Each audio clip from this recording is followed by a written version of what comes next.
We've all got that basic skill set when it comes to hitting the trails, but something inside us drives us to hit that jump faster, hit that corner faster, do that bigger jump or drop.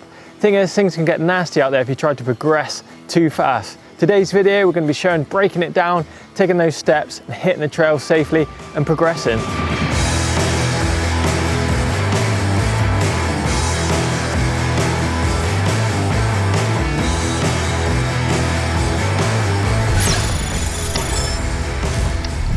The process to progressing your skills on your e-bike is fundamentally the same for every obstacle, skill or trick.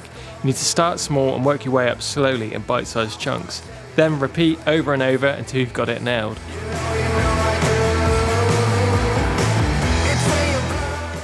So let's talk progression on drop-offs. Drop-offs can feel pretty awesome on your e-bike, floating off that vertical face, touching down nice and smooth and blasting down the trail after. But there's a few tips on how to progress or how you even do a drop-off first. Let's take a look at those now. So first step, what you need to do is make a marker on the ground. Just make sure you've got that technique dialed before you even go and attempt those drop-offs. If you haven't got the technique dialed, you're just gonna go straight at the handlebars. It's not gonna be pretty. So let's get that technique dialed first. So first things first, we're coming into the marker we've made. We're loading that front wheel up with a little squish on the forks and transferring our weight backwards, picking that front wheel up. So once you've got that technique dialed on the flat ground, it's time to find a small drop. We need to find something that isn't going to be too much, going to send you over the handlebars, but enough to generate that front wheel lift and make it into a drop-off. Something like around a curb height, something around this sort of high is ideal. So now I found that nice drop I was describing earlier. It's not too big and it's not too small. It's ideal to learn that technique on. You need to find something that isn't going to hit your bottom bracket or your chainring if you do get that technique wrong. So just something that the bike will glide over nicely if it does go the wrong way. So we're just going to come into this and just work on lifting that front wheel up nicely, loading that fork up. It doesn't matter if I land front wheel, back wheel, just getting that used to that drop-off size. Then we're just going to dial it in. So hopefully, after we progress further on the drop, we're going to start landing back wheel first because it's a flat landing. Then we're going to look at moving that into a nosedive to get the smoothest landing possible on a transition landing too. So as I approach a drop, I'm really confident in the skill that I've already learned on scraping that line. I've come in, I've lifted that front wheel high, I've floated through the air, nice front wheel high, I landed back wheel perfectly, nice and smooth. It's time to step it up the next level and find something a little bit bigger. So we found that next step up in the size of drops. This one in front of me is a little bit bigger. It's that next step up the ladder. If I was to roll off of this one, straight away, my crank's gonna hit and I'm gonna go straight over the handlebars if I don't get my technique dialed. And what it has got also is a gap, so there's a slight landing on this one. So I'm gonna need a little bit more speed, a little bit more pop. It's basically the same technique, but it's that little step up the ladder which is going to progress you onto that next bigger thing. So I'd hit this one 3 or 4 times, get that technique dialed. If you mess up one, I tend to go for like 3 successful ones in a row. 3 in a row, you're a pro.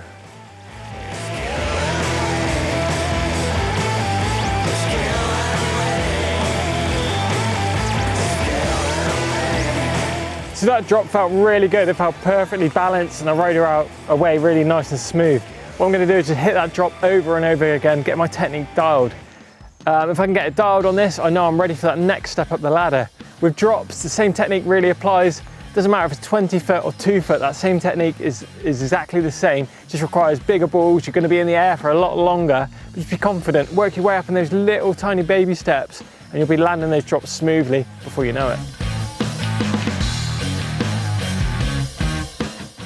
Let's talk progression on line choices. In front of me here, we've got 2 different lines. On the left-hand side, it's a nice straight entry, a few roots, and a nice smooth transition down. On the right-hand side, we've got a bigger, steeper line, a lot more roots at the top, and sheer face coming in. It's a lot more technical. So if you're going to progress in this section, obviously just go steady, working your way down this nice and slow. Get comfortable with this side. Then we're going to switch it across, get more technical, a lot faster line, but a lot more scary line. But this right-hand side is the one to be hitting if you want to progress more. So that chute felt pretty sketchy to me. The way we're going to progress on this section is by going over and over in it again, sessioning it. So I just mean this little short section of trail, I'm going to ride over and over again until I feel comfortable. There's no point practicing the stuff that you're already good at. You need to practice and get that stuff dialed that's making you feel sketchy. As soon as you do that sketchy stuff, the other bits come really easy. So jumping your e-bike can feel amazing. It's the best feeling ever, getting the air underneath your tyres, flying high and landing smoothly. But sometimes that isn't the case, especially if you're just starting out. Things when it comes to jumps can get quite scary. As with everything on your e-bike, it's best to start small and work your way up slowly, dialing in those skills and techniques. Before attempting to get any air underneath your wheels, you really should check out this video that Don did on how to jump your e-bike first. So when you translate that bunny hop to the jump, it's all about the pump, and that's in this transition from the flat and the jump starts going up. So you're trying to squash the bike in, and then you're not manualing, you're just driving the front wheel up, so you're behind the bike. Then as the rear wheel lifts, that's when you stand up and forward it and lift the back wheel. But how do we break down something like this? This is a 25 foot long tabletop. So we're just gonna go into it in baby steps. First of all, we're just gonna get comfortable with that transition. Okay, so this is my first hit on the tabletop. I'm gonna come into it nice and steady, just work out my entry speed, how kicky that lip is, things like that, just nice and gently, just literally to get up on the top of the jump. So I'm squashing in. I can feel that that jump isn't too kicky, it's gonna be perfect to progress. So next step, I'm gonna try and land roughly about halfway to where I am, get that front wheel nice and high. That protects me from going over the handlebars. So I'm just jumping that jump, keeping that transition floating through the air, front wheel nice and high, and aiming to land about halfway. Coming in a little bit faster, popping it.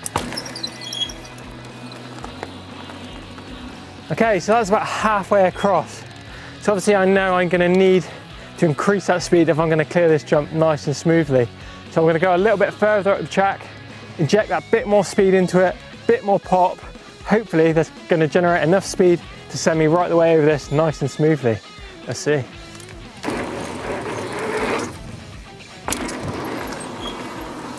Okay, so combined with that extra speed, a bit more pop on the lip, I've managed to work my way across this jump bit by bit. The jumps can seem quite intimidating at first, but breaking down a little bit by bit becomes quite achievable for most of you out there. So there we go, progressing onto those bigger jumps, pushing myself to do some more tricks as well. That's the end of today's video, all about progression. Key stuff to remember from today is taking those baby steps, working your way up in tiny little steps at a time. Go too fast too soon and you will be on your face before you know it. Just take things easy. If you do crash, try and get rid of that memory, erase it and push yourself forward again, just repeating those processes that you know that you can already do. Stay confident and you will progress. We've got loads of cool content on EMBN for all your e-bike action, maintenance, how-tos, everything is on there, so make sure you subscribe to the channel. If you liked today's video, we've got more videos over here. We've got the slab video, it's an epic ride me and Steve did, climbing the world's steepest climb.